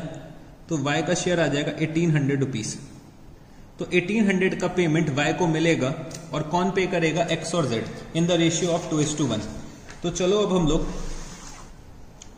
कैपिटल अकाउंट में एडजस्टमेंट कर देते हैं। तो मैंने यहां पे क्या लिखा? By x capital account by z's capital account. और बच्चे मेरे को डिस्ट्रीब्यूट करना है 1,800 rupees in the ratio of 2:1। तो यहां पे x का शेयर बनेगा 1,200 रुपीज और z का शेयर बनेगा 600 रुपीज, और इसकी करस्पॉन्डिंग एंट्री मैंने यहां पे दिखा दी to y's capital account. X payment कर रहे हैं 1200 रुपीज का, जेड पेमेंट कर रहे हैं 600 रुपीज का। तो बच्चे मैंने यहाँ पे गुडविल का भी डिस्ट्रीब्यूशन कर दिया। तो मेरे को एक अदर एडजस्टमेंट दे रखा हुआ है यहाँ पे बच्चे, मेरे को एक अदर एडजस्टमेंट दे रखा है कि मेरे को एक रेक्टिफिकेशन करना है। तो चलो इसको रीड आउट करते हैं कि क्या दे रखा है। That the adjustment be made in the accounts to rectify a mistake previously committed whereby Y was credited in excess by rupees 810 while X and Z were debited in excess of rupees 420 and 390 respectively। तो चलो इसको हम लोग journal entry के form में समझने की कोशिश करते हैं। ठीक है जी। तो मेरे को ये दे रखा हुआ है Y was credited in excess by rupees 810। तो बच्चे हम लोगों ने Y को एक्सेस क्रेडिट दे दिया, मतलब Y के अकाउंट को हम लोगों ने एक्सेस क्रेडिट कितने से करा, 810 से कर दिया। X और Z को मैंने डेबिट कर दिया एक्सेस से 420 एंड 390 रुपीज, मतलब X को मैंने डेबिट करा है और Z को डेबिट करा है, कितने से डेबिट करा है, 420 एंड 390। तो अगर मैं टोटल करता हूं तो कितना आएगा, अगर मैं इसका टोटल करता हूं 420 प्लस 390, यह आ जाएगा बच्चे 810। तो बच्चे हम लोगों ने X और Z को क्या कर रखा है, एक्सेस डेबिट कर रखा है और Y को एक्सेस क्रेडिट कर रखा है। तो मेरे को क्या करना पड़ेगा, इसका रिवर्सल करना पड़ेगा। तो मैं क्या एंट्री पास करूंगा, wise capital account debit, Y को मैंने एक्सेस क्रेडिट करा है तो रेक्टिफाई करने के लिए Y को हम लोग डेबिट करेंगे और X को एक्सेस डेबिट करा है तो रेक्टिफाई करने के लिए हम लोग क्रेडिट करेंगे। सिमिलरली Z को हम लोगों ने एक्सेस डेबिट करा है तो Z को रेक्टिफाई करने के लिए हम लोग क्या करेंगे, क्रेडिट करेंगे। तो 810, 420 और 390 रुपीज। तो बच्चे मैंने जर्नल एंट्री बना ली है। अब मेरे को क्या करना है, इसको पोस्ट कर देना है अपने कैपिटल अकाउंट्स में। तो चलो हम लोग पोस्ट करते हैं। तो Y's capital account debit to X capital to जेड्स कैपिटल। तो मैंने यहां पे क्या लिखा, to X capital account to जेड्स कैपिटल अकाउंट। तो मैं यहां पे लिख दूंगा 420 और बचे 390 और मैं यहां पे लिख दूंगा by Y's capital account, by Y's capital account 420 और बचे 390। तो हम लोगों ने अपनी एरर को भी रेक्टिफाई कर लिया है। ठीक है जी, हम लोगों ने अपनी एरर को भी रेक्टिफाई कर लिया है। तो बच्चे मैं रीवैल्यूएशन का ट्रीटमेंट कर चुका हूं, रिजर्व्स के बारे में दे नहीं रखा था, गुडविल का डिस्ट्रीब्यूशन मैंने कर दिया और जो एक अदर एडजस्टमेंट दे रखा था वो भी मैंने कर दिया। तो चलो अब हम लोग Y को कितना पे करना है ये निकाल लेते हैं, कितना अमाउंट Y का निकल के आता है रिटायरमेंट में, वो अब हम लोग कैलकुलेट करते हैं। तो मैं अगर क्रेडिट साइड का टोटल करता हूं तो क्रेडिट का टोटल कितना आ जाएगा, 9000 plus 855 plus 1200 plus 600 minus 420 minus 390। तो ये कितना हो जाएगा, 810।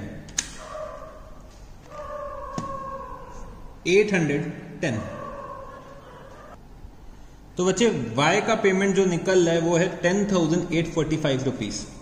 10,845 का पेमेंट करना होगा Y को। अब यहां पे समझने की कोशिश करना, Y का एक लोन भी चल रहा है। Y का लोन चल रहा है कितने का, 20,000 रुपीज का। Y को पेमेंट कितना करना है, 10845 हम लोगों को पेमेंट करना है और Y से रिसीव कितना करना है, 20,000 रुपीज रिसीव करना है। बच्चे मेरे को पे कितना करना है Y को, 10,845 और रिसीव कितना करना है, 20,000 रुपीज। तो जब मेरे को 20,000 रुपीज रिसीव करना है तो भाई मैं 10,845 का पेमेंट क्यों करूंगा। भाई मेरे को Y से रिसीव कितना करना है, 20,000 रुपीज और पेमेंट कितना करना है, 10,845। तो बच्चे मेरे को नेट में रिसीव ही तो करना है, पे थोड़ी ना करना है। तो भाई मैं पे क्यों करूंगा Y को, जबकि मेरे को Y से रिसीव करना है। तो मैं यहाँ पे क्या करूंगा बच्चे, जो Y का कैपिटल का बैलेंस निकल के आएगा मैं उनके लोन अकाउंट में ट्रांसफर कर दूंगा। मैं लिख दूंगा टू वाइज लोन अकाउंट और मैंने यहां पे लिख दिया 10845। अब Y के लोन का बैलेंस कितना रह जाएगा, तो Y के लोन का बैलेंस अगर निकालना है तो मैं यहां पे आ जाता हूं working note number 3, Y's loans balance. तो बच्चे 20,000 रुपीज मेरे को रिसीव करना था Y से और 10,845 का मेरे को पेमेंट करना था। तो अगर हम लोग निकालते हैं तो y के लोन का बैलेंस रह जाएगा 9155। मतलब मेरे को अभी 9155 रुपीज y से रिसीव करने हैं। मेरे को 9155 रुपीज y से अभी रिसीव करने हैं। तो मैंने क्या करा, यहां पे 10845 का बैलेंस जो है y के लोन अकाउंट में ट्रांसफर कर दिया, और अब मेरे को y से कितने रिसीव करने, 9155 रिसीव करने। तो मैंने यहां पे क्या करा, y का कैपिटल उसके लोन अकाउंट में ट्रांसफर कर दिया। तो एक तरीके से क्या हो गया, ये y का पेमेंट हो गया। तो y का पेमेंट हम लोगों ने कैश की जगह उसके लोन अकाउंट में ट्रांसफर करा, क्योंकि उसका ऑलरेडी लोन चल रहा था फर्म से। फर्म को y से रिसीव करना था, तो हमने क्या करा, कैपिटल को लोन में ट्रांसफर करा, और बच्चे हम लोगों ने क्या करा, y का लोन रिड्यूस कर दिया। तो अब मेरे को y से रिसीव कितना करना है, 9155। तो बच्चे हम लोगों ने सब कुछ कर लिया है। अब मेरे को यहां पे कैपिटल अकाउंट का बैलेंस करना पड़ेगा। कैपिटल अकाउंट को बैलेंस करना पड़ेगा और मेरे को क्लोजिंग बैलेंसेस निकालने पड़ेंगे। तो मैंने यहां पे लिखा to balance carry down, to balance carry down. तो अगर हम लोग टोटल करते हैं तो यहां पे y का जो टोटल आ रहा था 11,655 आ रहा था। x का अगर हम लोग करते हैं तो 12,000 प्लस 1140 प्लस 420, ये आ रहा है बच्चे 13,560। इधर भी आ जाएगा 13,560, माइनस कर देंगे 1,200, तो ये कितना बचेगा बच्चे, बैलेंस आ जाएगा 12,360 रुपीज। अगर हम लोग z का टोटल करते हैं तो 6,000 प्लस 570 प्लस 390 रुपीज, तो ये हो जाएगा 6960। इधर साइड भी आ जाएगा 6960, और इसमें से अगर हम लोग 600 लेस कर देंगे तो z का बैलेंस आ जाएगा 6360। तो बच्चे हम लोगों ने कैपिटल अकाउंट को भी बना लिया। अब मेरे को बैलेंस शीट बनानी है आफ्टर वाइस रिटायरमेंट। तो चलो अब हम लोग बैलेंस शीट भी बना लेते हैं। Balance sheet of new firm, balance sheet of new firm as at 31st March 2018। Balance sheet as at 31st March 2018। तो मेरे को यहां पे बैलेंस शीट बनानी है। तो बच्चे मैं अपनी प्रीवियस बैलेंस शीट को रेफर करूंगा अपनी नई बैलेंस शीट को बनाने के लिए। तो मेरे को अपनी पास्ट की बैलेंस शीट को बेस बनाना है न्यू बैलेंस शीट को ड्रॉ करने के लिए। तो मेरे को यहां पे क्रेडिटर्स का बैलेंस दे रखा हुआ है 24,140 रुपीज। कैपिटल के बैलेंसेस बचे अभी अभी मैंने कैलकुलेट करे एक्स और जेड के। तो एक्स का बैलेंस आ रहा था 12,360 और जेड का आ रहा था 6360 और बचे 12,360। टोटल करते हैं तो ये आ जाएगा 18,720 रुपीज। फिर बच्चे एसेट साइड पे आते हैं और मैंने यहां पे क्या लिखा, कैश एट बैंक। तो बच्चे बैंक के बैलेंसेस चेंज नहीं हुए तो ये कितना रह जाएगा 3,300 रुपीज। सन्ड्री डेटर्स, बच्चे मैंने प्रोविजंस को खत्म कर दिया है तो सन्ड्री डेटर्स का अमाउंट कितना हो गया 3045। स्टॉक, बच्चे मैंने स्टॉक को अप्रिशिएट करा था 20% से, तो मैं यहां पे लिख सकता हूं 4800 का 120%, तो ये आ जाएगा 5760। फिर मेरे को दे रखा है plant and machinery. Plant and machinery की मेरे को वैल्यू दे रखी हुई है 5100। लैंड एंड बिल्डिंग को मैंने रीवैल्यू करा था। लैंड एंड बिल्डिंग की अब जो वैल्यू हो गई बचे 15,000 और मैंने 10% अप्रिशिएट करा था, तो बच्चे 1,500 रुपीज ऐड कर देंगे तो ये कितना हो जाएगा 16,500 रुपीज। वाई के लोन का बैलेंस कितना बचेगा, तो बच्चे 20,000 का लोन था और मैंने कैपिटल जो है वो वाई के लोन में ट्रांसफर कर दिया। तो मैंने ट्रांसफर कितना करा था 10,845। तो वाई से मेरे को अभी रिसीव कितना करना है 9,155। तो बच्चे मैंने सारे आइटम्स अपने बैलेंस शीट में लिख दिए हैं। तो चलो अब हम लोग टोटल करते हैं बैलेंस शीट का और चेक करते हैं कि भाई बैलेंस शीट का टोटल टैली कर रहा है कि नहीं कर रहा है। तो मेरे क्रेडिट साइड का टोटल आ जाएगा 42,860 और अगर हम लोग डेबिट साइड का टोटल करते हैं तो डेबिट साइड का मेरा टोटल आ रहा है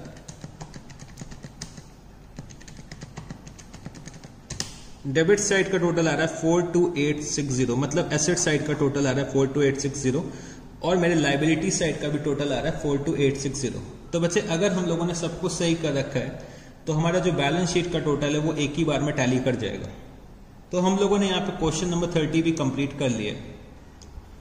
तो चलो बच्चे अब आप लोग क्या करो, ब्रेक ले लो 10 मिनट का, चाय कॉफी पी लो, फिर हम लोग मिलते हैं ब्रेक के बाद, ठीक है जी। तो क्वेश्चन नंबर 30 तक मैंने कंप्लीट कर दिया है। ब्रेक के बाद मैं आपको कुछ और क्वेश्चंस कराऊंगा। तो अभी आप लोग क्या करो, ब्रेक ले लो, चाय कॉफी पी लो, समोसे वगैरह खा लो, फिर हम लोग मिलते हैं ब्रेक के बाद, ठीक है जी।